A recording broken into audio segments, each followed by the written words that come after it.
So there have been there's a lot of hauntings, and we're not gonna be able to go inside there because they're doing a wedding reception. But over here, the Fullerton Brewing Company used to be Heroes. Anybody remembers when it was Heroes? Yeah. But Dave Dial was night manager, who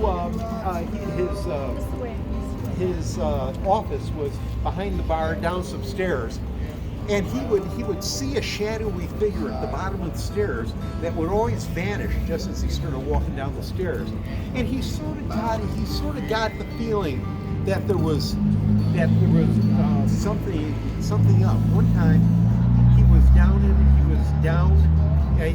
They also kept the liquor down there. There was a liquor cabinet, and so he went in, unlocked the liquor cabinet, opened the door, went in, and to take inventory.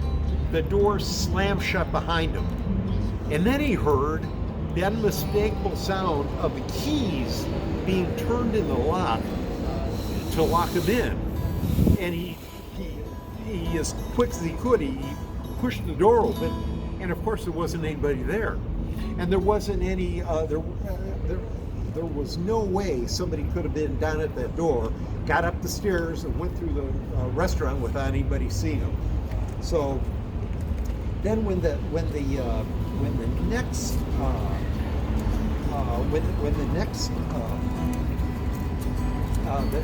next thing he saw, he sort of figured that he wasn't surprised.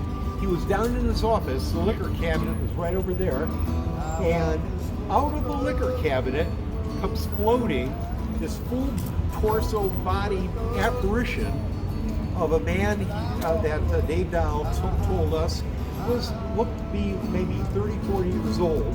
He was dressed in blue coveralls or work clothes. And Dave says, geez, it seemed like 2 hours, but they just stared at each other for like maybe 10, 15 seconds. And then the apparition just glided back into the liquor cabinet. He grabbed his keys and he went in there and he looked at it, and of course there wasn't anything in there. So, and Dave, he just knew that, yep, that was somebody. We're gonna find out who that somebody is in just a second, and we can't go in there. But anyway, Dave wasn't the only person to see an apparition. Back in the day, before there was a bar every 6 feet here in Fullerton, the police would come by at closing time just to make sure everybody got out all right, everything was cool. Well, let's see.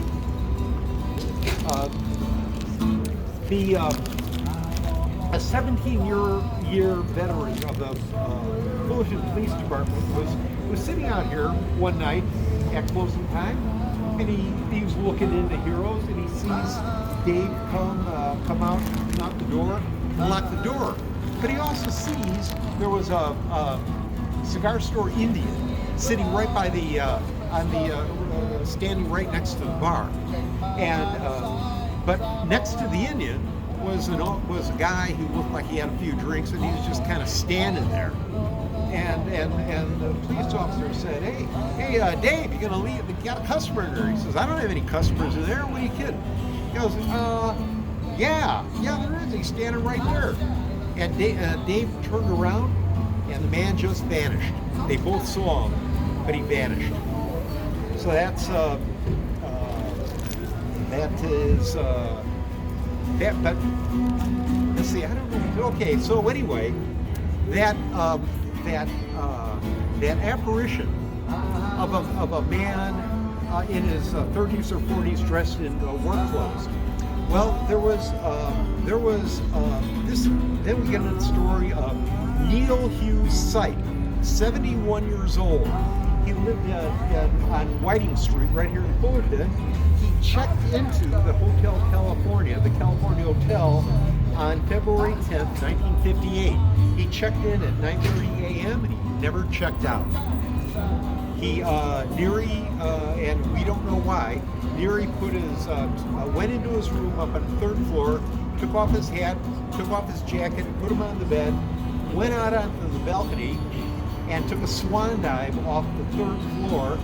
And when he was finally looked at, the coroner's office reported that the death was from extremely depressed skull fractures and numerous broken bones. And so, but it turns out that Neary Sipes, in his earlier life, was a locomotive engineer, railroad locomotive engineer, and that could have accounted for the blue coveralls, the blue work clothes, and so we don't know. Dave said that he looked between 30 and 40 years old, but he was really 71 years old when he died.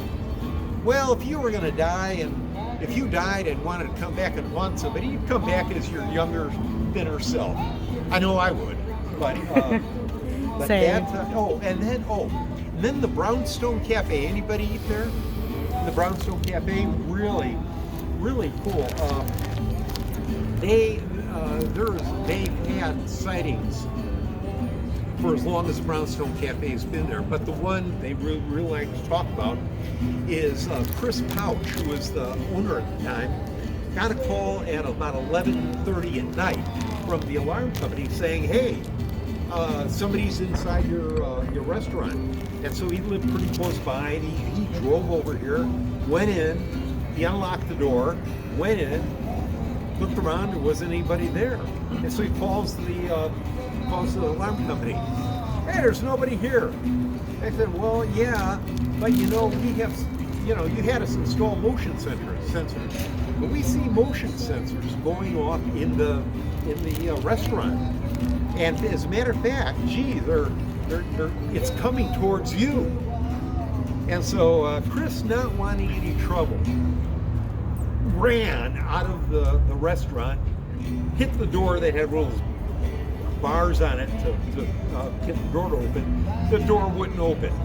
And so he tried again, and just as he got the door open, he hears this crash. This giant pot in the kitchen had taken and flown off the shelf, landed on the ground, and bounced up against the wall. And he goes, "Yeah, we'll look at that in the morning," and he closed the door. And and this way, if you go in there and ask, "Oh yeah, they hear things bumping around in there."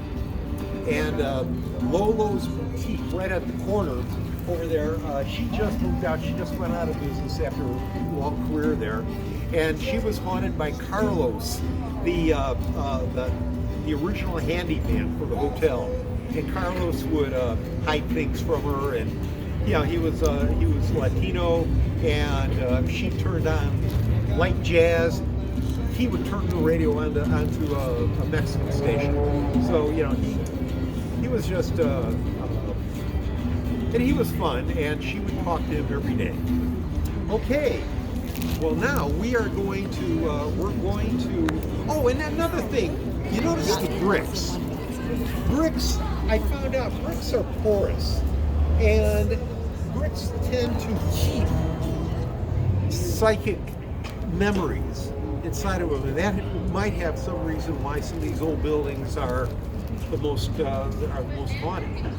Anyway, we are going to go and we're going to get yesterday's tour. We couldn't get in, but today we can, to La Potager, the home of Lillian Yeager, Fullerton's first telephone operator and Fullerton's first mechanic and Dodge car sales person. And so she's really fantastic. Let's go and cross here, and we're going to be, this is the longest walk we're going to take.